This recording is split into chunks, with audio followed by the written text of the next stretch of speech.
Hi students, good morning. Welcome back to my channel.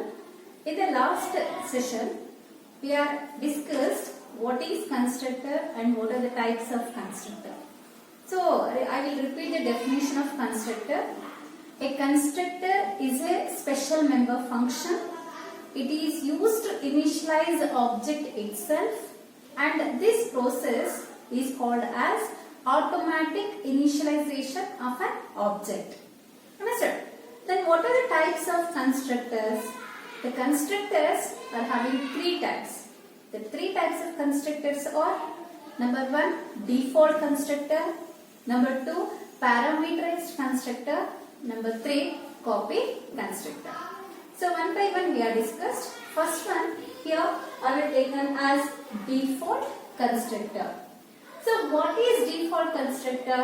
When the default constructor is used in a program, means the constructor does not have any arguments, is called default constructor. You know what is constructor? The constructor name, class name, both are same. In this program, test is a constructor. In the test constructor, we are not passing any arguments. Means the constructor does not having any arguments is called default constructor. Now the constructor na create ಮಾಡಿದಾಗ ಅದರಲ್ಲಿ ಯಾವುದೇ ಒಂದು arguments ಅನ್ನು pass ಮಾಡಿಲ್ಲ ಅಂದ್ರೆ ಅದನ್ನ ನಾವು default constructor ಅಂತ ಕರೀತೀವಿ. Or a zero parameterized constructor is called default constructor. What is meaning of zero parameterized constructor? Zero parameterized means there is no arguments in a constructor.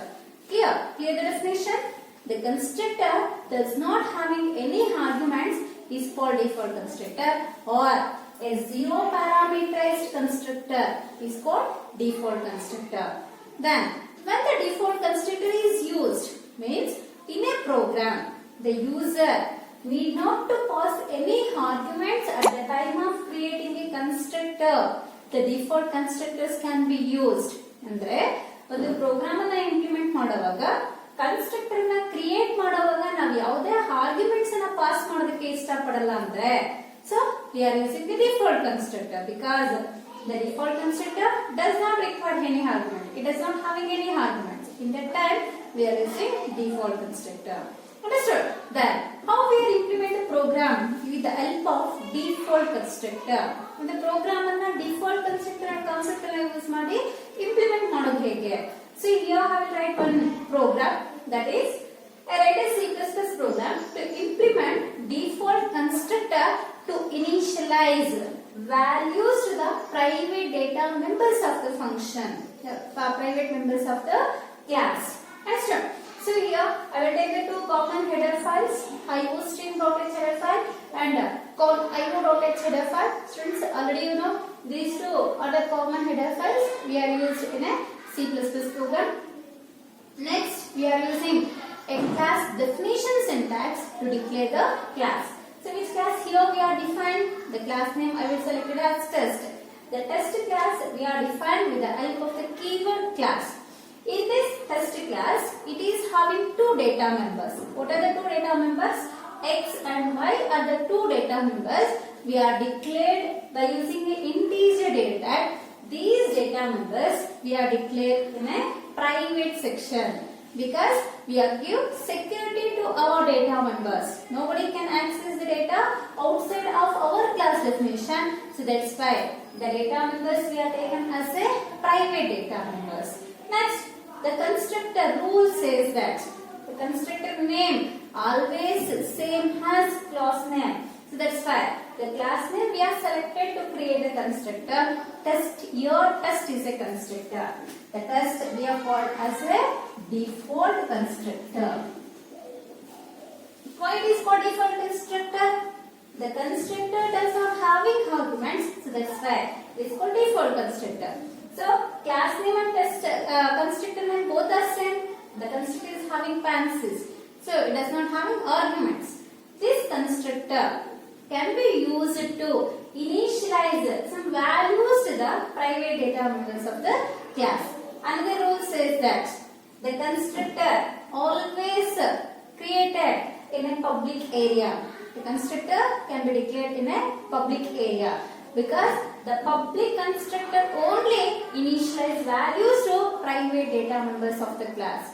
Understood? So now the test class is having the code. We are initialize value 10 to the data member X, value 20 to the data member Y. We have closed the test constructor. Next, we have declared another member function called show. Show does not return any value, so that's why the return data we have mentioned as void show.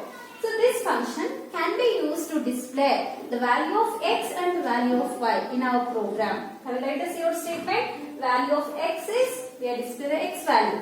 The next one, out value of Y, we are display the Y value. So next, we have closed the class definition. So you know the syntax of class definition. The class is opened using open flower bracket. The class definition terminates with closed flower bracket with semicolon. So this line we are called as end of class. After that, the program is having a main function. We are declare a main function. So the main function we are declared under void return data. Here I will create T. T is an object. So we are creating a T object with the help of class name. Here we are not using any data tag because text is a user defined data. The test class can be used to create an object T. So when an object is created, so it will automatically invoke the constructor. How means the compiler knows this is a constructor program. The user gives the same name to the constructor. When an object is created, so this object is allocates the memory space for the class members. Class members ke object memory allocate ಮಾಡ್ಕೊಳ್ಳುತ್ತೆ. Consider this is a memory space.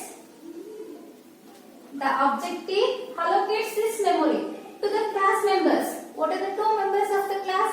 Data members and member function. So the data members require some memory to store the values. Member function also requires some memory to execute the statements. The T object is allocates the memory to its class. Its class means which class we are used to create an object. So the T object is allocates the memory to the class T. Now we are declared the CLR function in our program. The task is it will clear the previous output on the output screen, and the output screen is ready to execute our program and display the output of our program. Next we are called the member function show. How we are called the member function? So the member function we are called with the help of object name with dot operator. Object name is T, dot is a membership operator, can be used to call the member functions. When we are called the member function, the show function is executes and display the value of X and Y. Next we are writing its H function. The output will be displayed in the output screen. Understood? So these are all the programming code I will written in a program. Now how this program is executes means always in a C++ language the program execution begins with main function. So in a main function, what is the first statement? Is execute T. Test T statement is execute. The compiler is understand. The user is create their object with the help of class name. So class name is a test. Then the compiler is check before the main function we are defined a class or not. Immediately the compiler is allocates the memory to the object T. Understood? A block of memory it will occupy. In that block of memory it will share the memory to the data members and member functions of the class. Later it will execute the next statement. It will clear the output script and ready to give the our program output. Later it will once this function is executed, the object T is created. It will invoke its constructor. It will invoke its constructor. So in this constructor, what are the statements we are written? We are written x equals to 10 and y equals to 20.